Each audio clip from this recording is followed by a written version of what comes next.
Hola a todos, me llamo Valeria López y el día de hoy vamos a hablar sobre el desarrollo embrionario del aparato genital durante el periodo indiferenciado.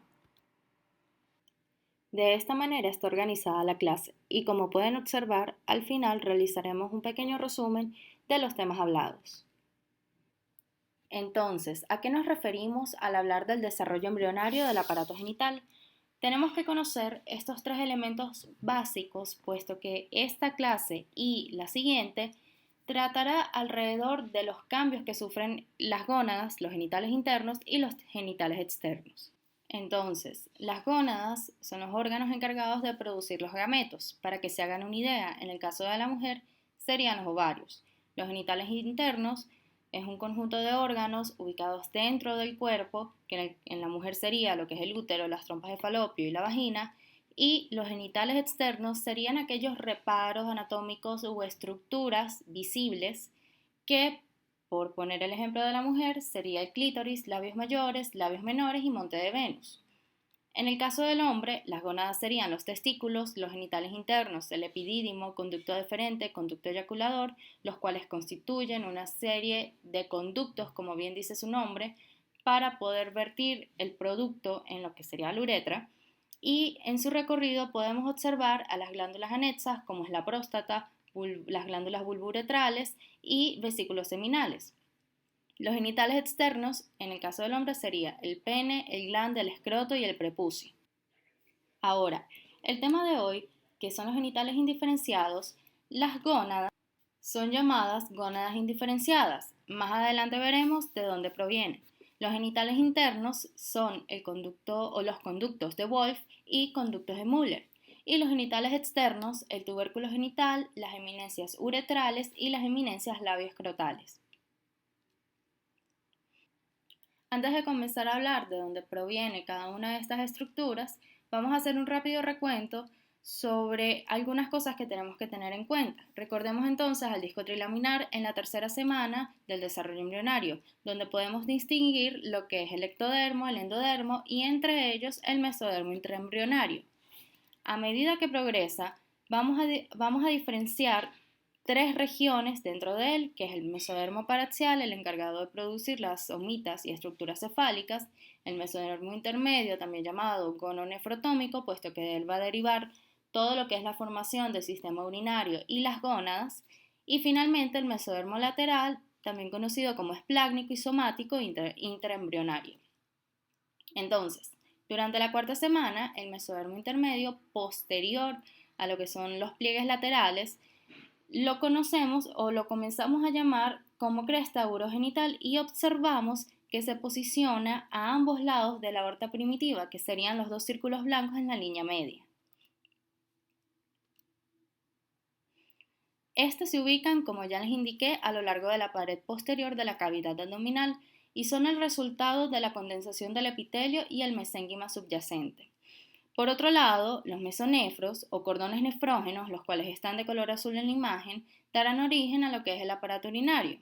Y como ya mencioné, las crestas gonadales a las gónadas. Durante la semana 5, cada una de estas estructuras van a estar bien diferenciadas y podemos ver a nivel medial lo que son las crestas gonadales y a nivel lateral lo que son los mesonefros. Algo interesante ocurre. Hay una proliferación del epitelio en estas crestas y forman los cordones sexuales primitivos. Sin embargo, para seguir hablando de estos, hay que introducir a los otros protagonistas de la historia, que son las células germinales.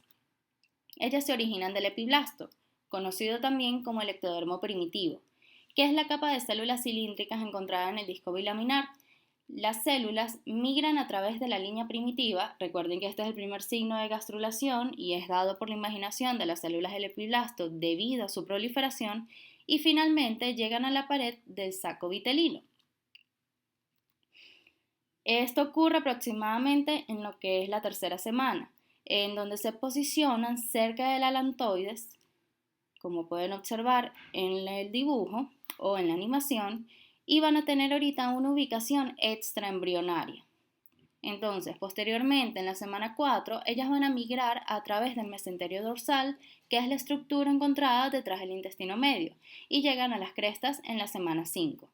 Luego, en la sexta semana, estas células invaden las crestas gonadales y se incorporan a los cordones. Así es como queda formada lo que es la gónada indiferenciada. Es importante resaltar también que sin la migración de estas células no hay desarrollo de las gónadas. Con respecto a los genitales internos, partiendo nuevamente de esta imagen, entre la semana 4 y 5, cuando ocurre la migración de las células germinales, como acabamos de ver, a nivel lateral, si se fijan, observamos que hay una cresta que es a lo que nos referimos anteriormente como mesonefros. En ella va a haber una invaginación longitudinal del epitelio celómico a nivel de la cara anterolateral.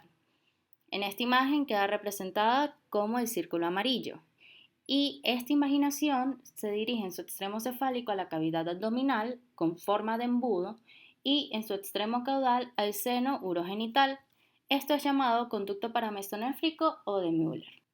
Detrás de estos podemos observar una estructura que en la imagen es representada de color azul, la cual es llamada conducto mesonéfrico o de Wolff.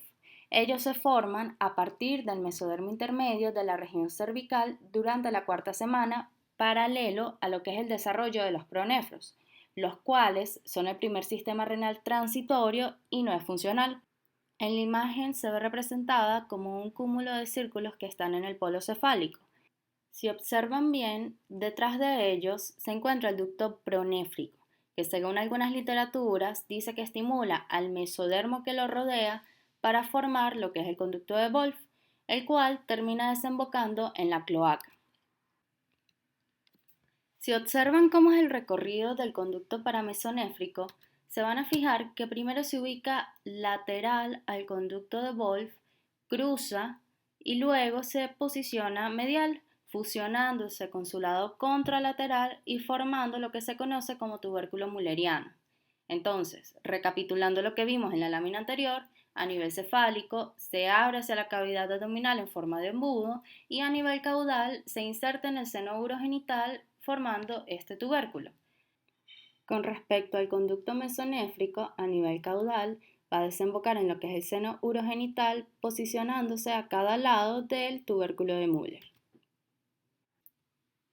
Finalmente, ¿qué son los conductos inguinales? Si pueden observar en la imagen, van a ver que los mesonefros, los cuales están representados por el número 2, se encuentran anclados a nivel superior por lo que es el ligamento suspensorio o diafragmático y a nivel inferior por lo que es el ligamento inguinal de los mesonefros. Ellos tienen la función de permitir o servir de guía para el descenso de los testículos en el caso del hombre, ya que atraviesan la pared abdominal anterior hasta llegar a su posición definitiva, que es el escroto. En el caso de la mujer, estas estructuras pasan a formar ligamentos ováricos o relacionados al útero, como vamos a ver en la siguiente clase. Cabe acotar y resaltar que ninguna de estas estructuras es equivalente a lo que es el ligamento inguinal del adulto. Son cosas completamente distintas. Ya para finalizar, con respecto a los genitales externos, al inicio de la tercera semana, las células mesenquimáticas originadas en la línea primitiva migran alrededor de la membrana cloacal, como se señala en la imagen, y producen en ambos sexos, alrededor de la cuarta semana, 3 eminencias o engrosamientos mesodérmicos. En el extremo cefálico, este engrosamiento recibe el nombre de tubérculo genital y a cada lado de la membrana cloacal constituyen 2 eminencias, que son las más mediales, los pliegues cloacales, y los laterales, los pliegues o eminencias genitales o labios crotales. Luego, en la semana 7, aparece una estructura llamada el tabículo rectal, que divide a la cloaca y a la membrana urogenital en 2 porciones, una anterior, donde los pliegues uretrales limitan la membrana urogenital, y una posterior, donde los pliegues anales limitan a la membrana anal. Entonces, para hacer un breve resumen de lo que acabamos de discutir, las gónadas indiferenciadas, recordemos que se desarrollan a partir de 3 elementos, que es el mesotelio que tapiza la pared abdominal posterior, el mesénquima subyacente y las células germinales primitivas. Y en la gónada indiferenciada como tal se describe el epitelio celómico, una corteza donde se observan los cordones sexuales primitivos entremezclados con células germinales primitivas y una médula constituida por un mesénquima condensado. Con respecto a los genitales internos, ellos van a estar constituidos por el conducto de Wolff y de Müller. Con respecto al conducto de Müller o paramesonéfrico, es la invaginación del epitelio celómico, y el conducto mesonéfrico de Wolff es el mesodermo intermedio de la región cervical. También mencionamos a los conductos inguinales, los cuales en el polo cefálico suspenden lo que es el mesonefro mediante el ligamento suspensorio o ligamento diafragmático, y en el polo caudal está el ligamento inguinal, que posteriormente se hará llamar gubernáculo. Con respecto a los genitales externos, recuerden que están dados por la migración de las células del mesénquima hacia la membrana cloacal, siendo en la semana 4 donde podemos diferenciar tres estructuras principales: el tubérculo genital, los pliegues cloacales y las protuberancias genitales. Y luego en la semana 7, por la aparición del tabiquiro rectal, se van a dividir una porción anterior y una porción posterior. La anterior sería enfocada más que todo a lo que es la uretra o el desarrollo de la uretra futuro, y la posterior lo que es el desarrollo del ano. Gracias por su atención.